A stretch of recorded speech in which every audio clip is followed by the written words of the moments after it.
తిరుమల గోశాలలో గోవుల మృతి ఘటనపై మాజీ ఎంపీ సుబ్రహ్మణ్య స్వామి సీరియస్ అయ్యారు. 3 నెలల వ్యవధిలో పెద్ద సంఖ్యలో గోవులు చనిపోవడం తీవ్రంగా కలచివేసిందని ఎక్స్లో పోస్ట్ చేశారు. గోవుల మృతి విషయం టీటీడీ మాజీ చైర్మన్ భూమన కరుణాకర్ రెడ్డి ద్వారా తెలిసిందన్నారు. దీనిపై మరింత సమాచారం సేకరిస్తున్నట్టు చెప్పారు సుబ్రహ్మణ్య స్వామి. రాజ్యాంగంలోని ఆర్టికల్ 48 ప్రకారం గోవుల సంరక్షణ ప్రభుత్వ బాధ్యత అన్నారు. పూర్తి సమాచారంతో త్వరలోనే ప్రజా ప్రయోజన వ్యాజ్యం వేస్తానన్నారు సుబ్రహ్మణ్య స్వామి చేసిన పోస్ట్ ప్రస్తుతం మనం చూస్తున్నాం. గత కొంతకాలంగా తిరుమల గోశాలలో గోవులు మృతి చెందుతూ ఉన్నాయి. ఈ ఘటనపై మాజీ ఎంపీ సుబ్రహ్మణ్య స్వామి సీరియస్ అయ్యారు. 3 నెలల వ్యవధిలో పెద్ద సంఖ్యలో గోవులు చనిపోవడం తీవ్రంగా కలచివేసిందంటూ ఎక్స్లో పోస్ట్ చేశారు ఆయన. గోవుల మృతి విషయం టీటీడీ మాజీ చైర్మన్ భూమన కరుణాకర్ రెడ్డి ద్వారా తెలిసిందన్నారు. దీనిపై సమాచారం సేకరిస్తున్నట్టు చెప్పారు సుబ్రహ్మణ్య స్వామి. రాజ్యాంగంలోని ఆర్టికల్ 48 ప్రకారం గోవుల సంరక్షణ ప్రభుత్వ బాధ్యత అన్నారు. పూర్తి సమాచారంతో త్వరలోనే ప్రజా ప్రయోజన వ్యాజ్యం వేస్తానన్నారు సుబ్రహ్మణ్య స్వామి. పూర్తి డీటెయిల్స్ అందిస్తారు మా కరెస్పాండెంట్ సతీష్. చూస్తున్నాం, గత కొంతకాలంగా చెప్తూనే ఉన్నారు భూమన కరుణాకర్ రెడ్డి, గోశాలలో అసలు ఏం జరుగుతోంది అని ప్రశ్నిస్తున్నారు. ఇప్పుడు సుబ్రహ్మణ్య స్వామి పోస్ట్ కూడా చూస్తున్నాం. మేము సుప్రీంకోర్టుకు వెళ్తామని చెప్తున్నారు సుబ్రహ్మణ్య స్వామి. ఘటనకు కారణాలు ఏంటి అనే సమాచారం సేకరిస్తున్నట్టు కూడా చెప్తున్నారు.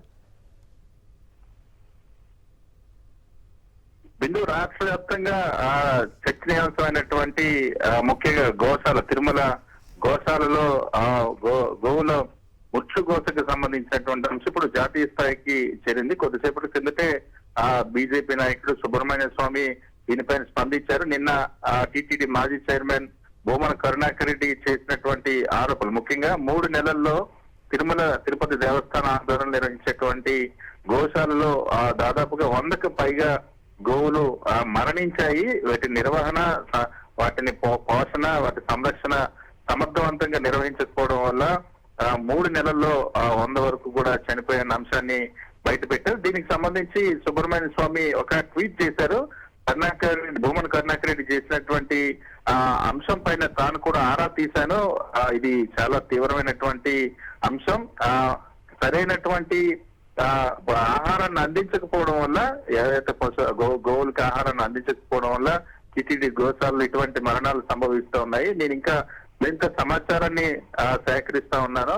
ఆర్టికల్ 48 భారత రాజ్యాంగంలోని ఆర్టికల్ 48 ప్రకారం ఇది ఆంధ్రప్రదేశ్ రాష్ట్ర ప్రభుత్వ బాధ్యత. వాటిని సంరక్షించాల్సినటువంటి బాధ్యత ఆంధ్రప్రదేశ్ రాష్ట్ర ప్రభుత్వానికి ఉంది. కానీ దాన్ని విస్మరించింది కాక తాను ఒక పబ్లిక్ ఇంట్రెస్ట్ లిటిగేషన్ కూడా వేయబోతున్నాను. దీనిపైన న్యాయ పోరాటానికి సంబంధించిన కోర్టును ఆశ్రయించబోతున్న అంశాన్ని ప్రకటించారు సుబ్రహ్మణ్య స్వామి. దీంతో మరొకసారి జాతీయ స్థాయిలో ఇది చర్చనీయాంశంగా మారింది.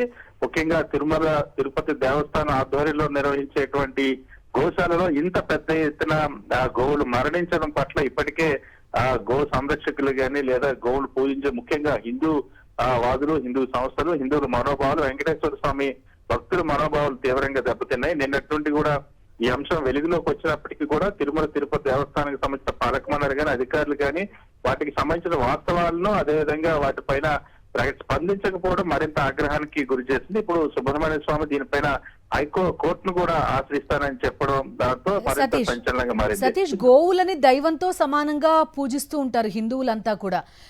గోసేవ చేస్తే దేవుడికి సేవ చేసినట్టే అనే భావన. అటువంటి గోవుల్ని పస్తు పడుకోబెడుతున్న పరిస్థితులు చూస్తున్నాం. ఈ ఒక్క విషయమనే కాదు, టీటీడీ విషయంలో చాలా ఫెయిల్యూర్స్. ఇది అందులోనే ఒక ఘటన.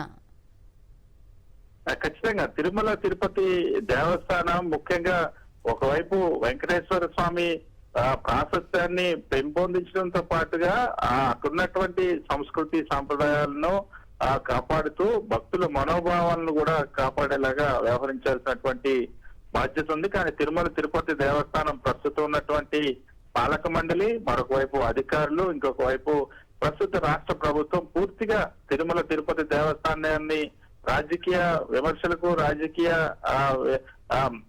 వ్యవహారాలకు వినియోగించుకుంటుంది తప్ప భక్తుల దృష్టిలో గానీ వెంకటేశ్వర కూడా పనిచేయకపోవడం వల్ల ఇటువంటి వివాదాలు తరచూ వస్తున్నాయి. ఈ రోజు కూడా 2 వివాదాలు. ఒకటి వెంకటేశ్వర స్వామికి సంబంధించినటువంటి దర్శనానికి వెళ్ళేటువంటి క్యూ లైన్ల వరకు కూడా చెప్పులు వేసుకున్నటువంటి భక్తులు రావడం, విజిలెన్స్ నిర్లక్ష్యం బయటపడింది.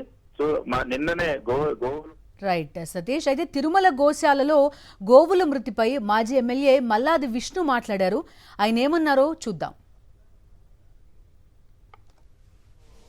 జరిగినటువంటి తప్పులు ఎలా సరిదిద్దుకుంటారో మాకైతే తిరుమల తిరుపతి దేవస్థానం నుంచి అందుతున్నటువంటి సమాచారం ప్రకారం ఈ గోమాతలు మరణించడానికి ప్రధానమైనటువంటి కారణం సరైనటువంటి మందులు లేక, సరైనటువంటి ఆహారం లేక, సరైనటువంటి నిపుణులైనటువంటి వైద్యులు లేక, వైద్య సౌకర్యాలు లేక, గోమాత ఆలనా పాలన చూసేటటువంటి వారి లేక జరిగింది, ఇన్సిడెంట్ జరిగింది అని చెప్పని భావిస్తాను. నిన్న ఫోటోలు చూసిన తర్వాత మనకి అనిపిస్తూ ఉంది ఎంత హృదయ విదారకంగా ఆ గోవులు మరణించాయి. బక్క చిక్కిపోయి, ఆహారం లేక, పర్యవేక్షణ లేక, చిన్న ఆవులు, చిన్న దూడలు నిన్న మరణిస్తే ఈ టీటీడీ తిరుమల తిరుపతి దేవస్థానం అధికారుల యొక్క నిర్లక్ష్యం అనేది కొట్టొచ్చినట్టుగా ఫోటోల్లో కనపడుతోంది అని చెప్పని కూడా ఈ సందర్భంగా చెప్తా ఉన్నాం. ఈ రాష్ట్రంలో చాలా డైరీలు ఉన్నాయి, చాలా గోశాలలు ఉన్నాయి. అందరూ కూడా చాలా శ్రద్ధగా, చాలా బాధ్యతగా వ్యవహరిస్తూ ఉంటారు. కాబట్టి ఈ సంఘటన జరగడానికి యాజమాన్యం అంటే టీటీడీకి సంబంధించినటువంటి అధికారులు బాధ్యత రాహిత్యం మాత్రమే అని చెప్పని ఈ సందర్భంగా మనం చెప్పొచ్చు.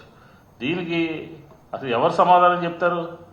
తిరుమల తిరుపతి దేవస్థానంలో నిన్న మేము చేసినటువంటి జరిగినటువంటి సంఘటనల్ని ఫోటోలతో సహా, ఆధారాలతో సహా ప్రపంచం దృష్టికి తీసుకొస్తే దీనికి తిరుమల తిరుపతి దేవస్థానానికి సంబంధించినటువంటి అధికారులు ముందుకొచ్చి ప్రెస్కి బ్రీఫింగ్ ఇచ్చి చెప్పాల్సినటువంటి బాధ్యత లేదా? ఇంత బాధ్యతారాహిత్యంగా మీరు వ్యవహరిస్తున్నారంటే దీన్ని ఏమనుకోవాలి? అలాగే తిరుమల తిరుపతి దేవస్థానం పూర్తిగా సెలబ్రిటీలకి పనిచేస్తుంది తప్ప సామాన్య భక్తులకి పనిచేస్తున్నటువంటి వారి భక్తుల యొక్క అవసరాలు తీరుస్తున్నట్టుగా ఎక్కడ కనపడలేదు. పబ్లిసిటీ తప్ప ఆధ్యాత్మిక కానీ లేకపోతే అక్కడ వచ్చేటటువంటి భక్తులకి ఇంకా మెరుగైనటువంటి సౌకర్యాలు అందించాలి అని చెప్పిన ఆలోచనే అసలు ఎక్కడ కూడా మనకు కనపడలేదు. ఎందుకంటే సామాన్య భక్తుల సంగతి సరే 300 రూపాయల టికెట్లు ఆన్లైన్లో తీసుకున్నటువంటి వారికి కూడా 6 గంటల పాటు దర్శనానికి సమయం పడుతుందని అంటే ఏ రకంగా సెలబ్రిటీల లేకపోతే పెద్ద పెద్ద వాళ్ళ సేవలో టీటీడీ తరిస్తుందో మనకు అర్థమవుతుంది. లోకేష్ గారి పిఏని దాదాపుగా 100 మందిని ప్రతిరోజు కూడా దర్శనం చేయిస్తూ ఉంటే ప్రతిరోజు కూడా అక్కడ